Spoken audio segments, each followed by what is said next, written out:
So Bank of Canada just raised the rate by 0.25%. And in this video, we are going to look at why did that, their reasoning behind it, and also how that might affect the real estate market. Bank of Canada raises policy rate by 25 basis points. So they are saying Canada's economy was stronger than expected in the first quarter of 2023 with GDP growth of 3.1%. And the second reason, I think this is the big one, CPI inflation ticked up in April to 4.4%. And I know there were a lot of people celebrating and in January when they paused the rate hikes because real estate went kind of back to normal. And they're like, oh, yeah, everything's great. Inflation is going to be down to 2%, just like this. And there were even some people saying, well, when inflation is coming down, Bank of Canada will just drop the rates. I think that is kind of dishonest. Obviously, nobody can predict the future, but all the signs pointed that they are not going to drop the rates anytime soon. So let's see where all this stuff started, like with the Bank of Canada rate hikes, and then maybe that can kind of give us a clue as to what might happen in the future. Because all we can do is look at the past, we can't really predict the future. So this started back in 2022. I think you guys all remember over here, like the crazy, crazy market of early 2022. Then Bank of Canada stepped in, and they're like, okay, that's enough. We are going to step in and take over. We gotta put this thing under control, and they started raising the rates. They raised them 7 times in 2022, and every single month the prices started dropping, number of homes sold started dropping, and a lot of buyers were sitting on the sidelines because they're like, hey, you know what, prices are dropping every single month, so why should I jump in now? I'll just wait to see how low it goes. And right in January, they are like, you know what? I think that's enough for now. We will leave you alone.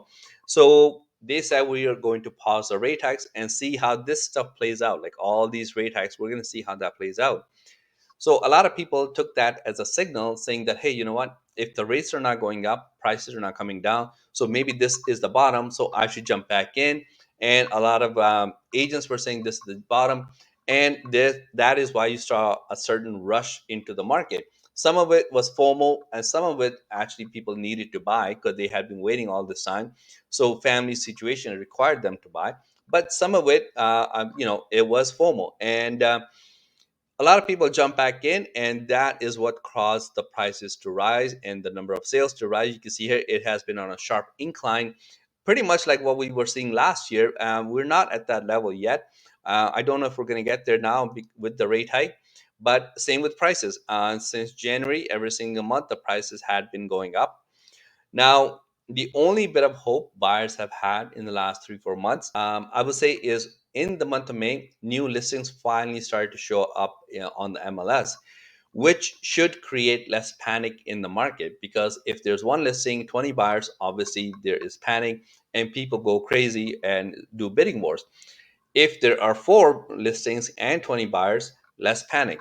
So we'll see what happens. I think the spring market would have come to a close on its own, even if Bank of Canada had done nothing. If more listings showed up in June and in July, because they were actually increasing higher than the number of sales. So I think it would have closed down on its own. But I think with the Bank of Canada rate hike, it should add another effect, causing the market to calm down. I'm not saying it's going to crash and you're going to save all of a sudden $300,000 on a house. That's not the possibility, but I think it will calm the market down a little bit more uh, than just the spring market on its own. You can see here where they want to be is right there, 2.2%, and where we are right now is 4.4%. This is the Canada inflation, by the way. And a lot of people were celebrating right there. They're like, oh, we'll be back to 2% in no time. But it made a sudden jump in April, and that's why we're starting to see the Bank of Canada start to respond with the rate hikes. Now, by the way, congrats to you if you were able to get this right. I asked a few days ago, do you think Bank of Canada will raise the rate on or before July 12th? And over half of you said yes by 0.25%. So congrats, you got it right. And I think that's about it. That's my kind of like opinion on what might happen to the market. I think it should calm the market down just a bit. We'll see what happens in July and later on in the year. And maybe leave your comments down below. What do you think will happen in July? I'll see you next time. Thanks. Bye.